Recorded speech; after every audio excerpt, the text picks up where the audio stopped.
Hello दोस्तों, हम लोग एनालिसिस करने वाले हैं IT company LTI Mindtree quarter 3 के रिजल्ट्स के बाद में क्या इंपॉर्टेंट चीजें हैं, क्या ब्रोकरेज के कॉल्स हैं, क्या बिजनेस में एनालिसिस है, सब कुछ इस वीडियो में हम समझने वाले हैं। आपके सामने मैं पहले रेवेन्यू का डेटा रखता हूं कि कैसा उन्होंने कमाई किया है। तो क्वार्टर ऑन क्वार्टर आप देख सकते हैं सिर्फ 1.2% का ग्रोथ है। इसका मतलब क्या, जो सितंबर क्वार्टर था तब 8,905 करोड़ का रेवेन्यू था, अभी आप देखेंगे 9,016 करोड़ का रेवेन्यू है। तो क्वार्टरली ग्रोथ हमको बहुत नहीं देखने को मिला है। नेक्स्ट नंबर बहुत इंपॉर्टेंट है क्योंकि यहां पर हमको एबिट पता चल रहा है, मतलब कंपनी ने रेवेन्यू किया, कंपनी ने खर्चे किए, जैसे इंप्लॉय खर्चा हो गया, मार्केटिंग, एडमिनिस्ट्रेटिव, वो सब खर्चा किया, तो इंटरेस्ट और टैक्स से पहले कंपनी ने कितना कमाया।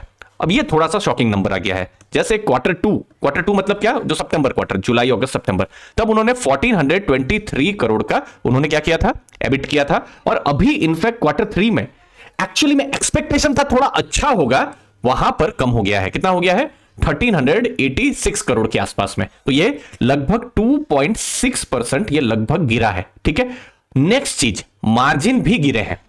मार्जिन का मतलब क्या कि लेट्स से कंपनी पहले 100 रुपीज का रेवेन्यू करती थी तो पहले 16 रुपीज वो कमा लेती थी, अभी वो कितना कमा रही है, 15.4%। तो आइडियली एक्सपेक्टेशन क्या होता है कि जो मार्जिन है वो अच्छे होते जाएं या जो एबिट है वो अच्छा होता जाए, लेकिन मार्जिन और एबिट दोनों ही क्वार्टर ऑन क्वार्टर यहां पर गिरा हुआ है। थोड़ी देर के बाद और डिटेल में आपको मैं इस पॉइंट पर समझाने वाला हूं। ठीक है, नेक्स्ट प्रॉफिट्स के नंबर। प्रॉफिट्स आप देखेंगे लगभग स्टेबल है, 1162 करोड़ था क्वार्टर 2 में और अभी 1169 करोड़ के आसपास में है। और प्रॉफिट मार्जिन भी जरा सा हमको गिरता हुआ नजर में आ रहा है, लेकिन ये आप स्टेबल मान सकते हैं। तो हमको यहां क्वार्टरली बहुत ग्रोथ देखने को नहीं मिल रहा है, but yes year on year हमको ग्रोथ देखने को मिल रहा है। नेक्स्ट एनालिसिस में जाए उससे पहले आपके लिए एक इंपॉर्टेंट न्यूज, हमने लेटेस्ट म्यूचुअल फंड पोर्टफोलियोज को अपलोड करना शुरू कर दिया है हमारे टेलीग्राम ग्रुप में। उसकी लिंक हमने डिस्क्रिप्शन बॉक्स में दी हुई है, आप चेक कर सकते हैं लेटेस्ट फंड मैनेजर्स क्या कर रहे हैं अपने पोर्टफोलियो के साथ। मुझे उम्मीद है आपको वैल्यू जरूर मिलेगी और साथ साथ में dividend, personal finance, passive income related भी बहुत सारे आपको कंटेंट मिल सकते हैं। हमारे टेलीग्राम ग्रुप को आप ज्वाइन कर सकते हैं दोस्तों। अब आते हैं एलटीआई माइंडट्री में, उनका पोर्टफोलियो को आप देखेंगे तो वो नॉर्थ अमेरिका फोकस्ड है। ये मैं क्यों बता रहा हूं आपको कि जो भी मैक्सिमम भारत की जो कंपनीज हैं, आईटी कंपनीज, उनका मैक्सिमम बिजनेस नॉर्थ अमेरिका और यूरोप में है, लेकिन यहां पर ऑलमोस्ट 3/4 बिजनेस, मतलब देखिए क्लोज टू, देखिए 75% के आसपास जो बिजनेस है वो क्या है, बिल्कुल अमेरिका के ऊपर डिपेंड करता है। तो इसीलिए अगर नॉर्थ अमेरिका में कुछ नेगेटिव होता है तो एलटीआई माइंडट्री में भी नेगेटिव हो सकता है। तो ये एक इंपॉर्टेंट हमको यहां से लर्निंग मिल रही है। नेक्स्ट डेटा दोस्तों, क्लाइंट मैट्रिक्स। इनफैक्ट क्लाइंट जो है, आप बहुत सारे यहां देख रहे हैं, ये ऊपर वाला जो है थोड़ा, जो मतलब थोड़ा डार्क येलो, थोड़ा सा ऑरेंजिश में देखिए, ये बता रहा है नंबर कि उनके पास $50 मिलियन के जो क्लाइंट्स थे वो 14 थे क्वार्टर 2 के समय में, वो घट के 12 हो गए हैं। फिर $20 मिलियन के क्लाइंट 41 थे, वो घट के 40 हो गए। मतलब इसका मतलब क्या है कि नए क्लाइंट आए नहीं है, कुछ पुराने क्लाइंट का यहां पर एग्जिट हुआ है। ये एक मैसेज यहां पर जो रिजल्ट्स हैं उनसे हमको पता चल रहा है। लास्ट में एम्प्लॉइज क्या बढ़े हैं, एम्प्लॉइज घटे हैं, यहां पर बिल्कुल देखने को मिल रहा है 77,203, जो कि लास्ट ईयर 82,197 थे। तो हमने इन सब डेटा को देखा। अब बारी आती है डेटा एनालिसिस की। तो पहली चीज जो रिजल्ट से पता चला और बाद में जो हमने एनालिसिस की, फर्लो थोड़ा ज्यादा है। अब ये हो सकता है मेरा प्रोनाउंसिएशन में थोड़ा इधर उधर मिस्टेक हो सकता है। आईटी सेक्टर से अगर आप हैं तो फर्लो को और आप अच्छे से एनालाइज जो है कमेंट सेक्शन में आप कर सकते हैं। इसका मतलब क्या होता है कि जो इंप्लॉइज हैं वो कंपनीज की बुक्स में है, लेकिन उनको सैलरी नहीं मिल रही। आप ऐसा मान सकते हैं वो लीव विदाउट पे में है, लेकिन वो कंपनी के जो बुक्स में उनका नाम है। ठीक है, अब ये एक बहुत बड़ा चैलेंज देखने को मिला है जो अलग अलग वर्टिकल्स में जो काम करती है, एनर्जी वर्टिकल्स एक्सेट्रा में, जो एलटीआई माइंडट्री है उनको चैलेंज देखने को मिला है। ग्राउंड में क्या हो रहा है, जो क्लाइंट्स हैं, अब क्लाइंट्स क्या होते हैं, कोई बैंकिंग फाइनेंस का होता है, कोई टेलीकम्युनिकेशन का, कोई ऑयल एंड गैस सेक्टर का, कोई आईटी सॉफ्टवेयर टेक्नोलॉजी सेक्टर का, तो अलग अलग सेक्टर के क्लाइंट्स होते हैं। तो क्लाइंट्स जो है बड़ा ऑर्डर देने से थोड़ा सा कतरा रहे हैं। मतलब क्योंकि देखिए यूएस में ऑलरेडी स्लो डाउन जैसा माहौल है, ऑलरेडी फेड ने इतने ज्यादा जो है रेट हाइक करके रखे हुए हैं, तो इससे क्या हुआ है कि जो स्लो डाउन है वहां पर देखने को मिल रहा है। तो वहां के क्लाइंट्स बड़ा डिसीजन नहीं ले पा रहे हैं कि हमारी, फॉर एग्जांपल एक बैंक है, आईटी को अपना मजबूत बनाना है, आईटी इंफ्रा को और नेक्स्ट जनरेशन जैसा बनाना है, लेकिन वो कह रहे हैं कि नहीं, हमारा पुराना आईटी भी तो ठीक ठाक काम कर रहा है ना, तो बड़ा खर्चा अभी नहीं करते हैं, 6 महीना बाद करेंगे या 1 साल 2 साल के बाद करेंगे। तो इससे क्या हो रहा है, बड़े ऑर्डर्स इनके पाइपलाइन में है, लेकिन वो ऑर्डर्स कम जो है कंप्लीट नहीं हो रहे हैं या उनको मिल नहीं रहे हैं। तो ये इसका बहुत बड़ा रीजन है कि जो आईटी पर जो खर्चा है वो क्लाइंट्स नहीं कर रहे हैं।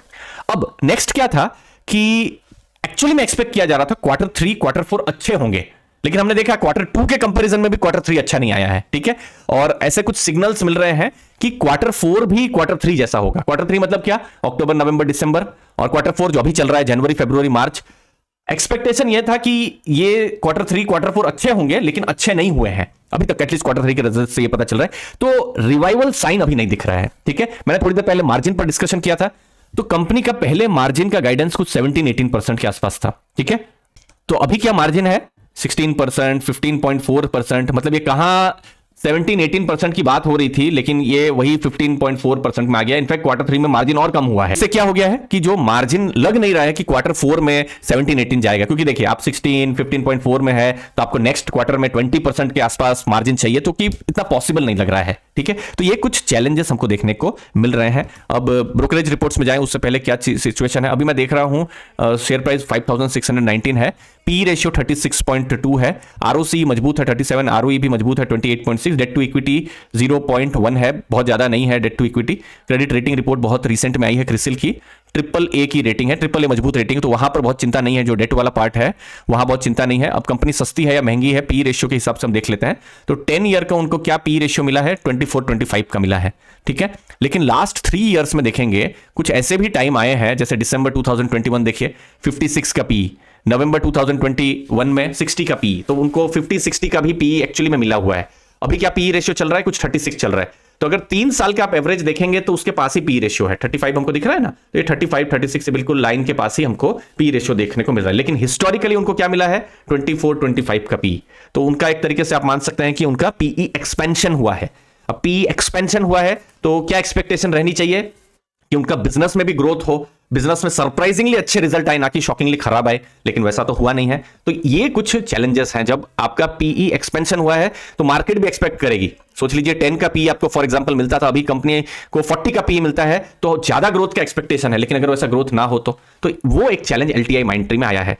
क्या ब्रोकरेजेस है, मैंने अभी 3 ब्रोकरेजेस से मुझे मिले हैं, लेकिन आप अलग अलग ब्रोकरेज के आपको भी डेटा आप गूगल करेंगे तो आपको मिल सकते हैं। जैसे इनक्रेड ने 5657 मिला है, सीएलएसए ने 4800 का उनका फेयर वैल्यू बाहर किया है, निर्मल बैंक ने 4035 का। अगेन देखिए अलग अलग ब्रोकरेजेस, अलग अलग व्यूज।